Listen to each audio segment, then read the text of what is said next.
शुरू करता हूँ अल्लाह के नाम से जो बड़ा मेहरबान नहायत रहम करने वाला है। हज़रत इमाम जाफ़र सादिक़ अलैहिस्सलाम से रिवायत है कि जब अल्लाह ताला की जानब से मलाइका रसूल बनकर इब्राहीम अलैहिस्सलाम के पास कौम लूत को हलाक करने आए तो हज़रत इब्राहीम अलैहिस्सलाम उनके लिए गाय के बच्चे का भुना हुआ गोश्त लाए और कहा खाओ। उन फरिश्तों ने कहा जब तक इसकी कीमत ना बताएंगे हम नहीं खाएंगे। फरमाया खाने के शुरू के वक्त बिस्मिल्लाह और फारग होकर अल्हम्दुलिल्लाह कहो, यही इसकी कीमत है। तो हजरत जिब्राईल अलैहिस्सलाम ने अपने मातहत 4 फरिश्तों से कहा कि सजावार है कि खुदा उनको अपना खलील करार दे। और दोस्तों हजरत इमाम जाफ़र सादिक़ अलैहिस्सलाम से रिवायत है कि इब्राहीम अलैहिस्सलाम पहले शख्स थे जिनके लिए रेत आटा बन गया था। जिस वक्त के वो मिस्र में अपने एक दोस्त के पास कुछ अनाज कर्ज लेने गए लेकिन वो मकान पर मौजूद ना था।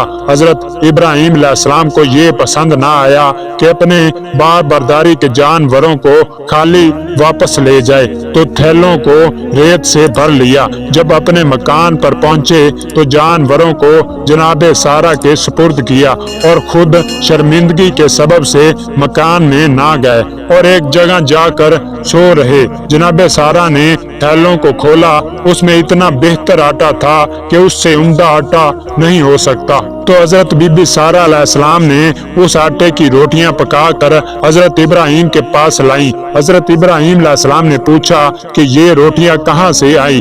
कहा उसी आटे की हैं जो आपने अपने मिस्री दोस्त से लाई हैं। आपने फरमाया कि जिसने मुझे ये आटा दिया है यकीनन मेरा दोस्त है लेकिन वो खलील मिस्री नहीं है, इसी सबब से अल्लाह ताला ने उनको अपना खलील करार दिया।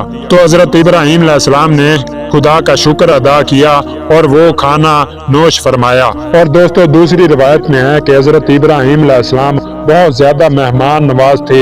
एक रोज कुछ लोग आपके पास आए और घर में कोई चीज न थी। हजरत इब्राहीम अलैहिस्सलाम ने सोचा कि अगर छत की लकड़ी निकाल कर ताजर के हाथ भेजता हूँ तो वो उससे बुत तराशेगा।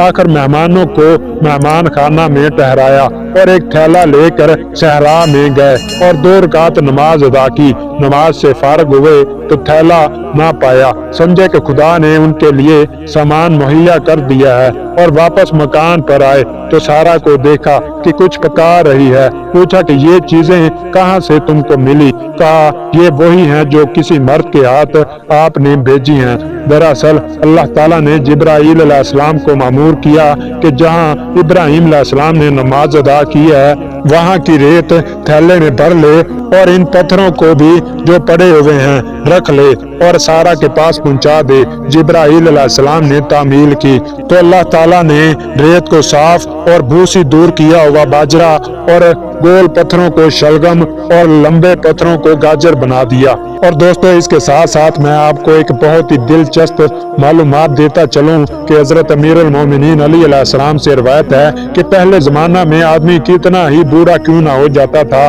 मगर उसके सर और दाढ़ी के बाल सफेद नहीं होते थे।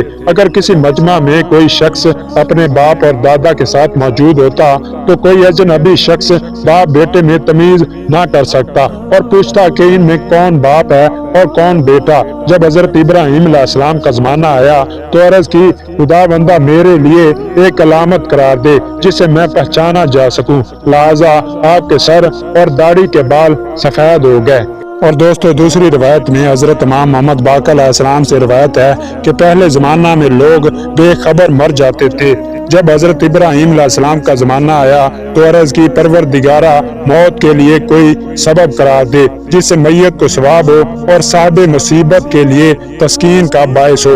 लिहाजा अल्लाह ताला ने पहले जातुल जनब और सरसाम को भेजा और उसके बाद दूसरी बीमारियां पैदा की। तो दोस्तों ये थे हजरत इब्राहीम अलैहिस्सलाम के वाक़यात। ऐसे ही दिलचस्प और सबक आमोज़ और मुनफरद वाक़यात देखने के लिए मेरे चैनल को सब्सक्राइब कर दें और साथ ही लगे बेल के आइकन को दबा दें ताकि ऐसे सच्चे वाक़यात आप तक पहुंचते रहें।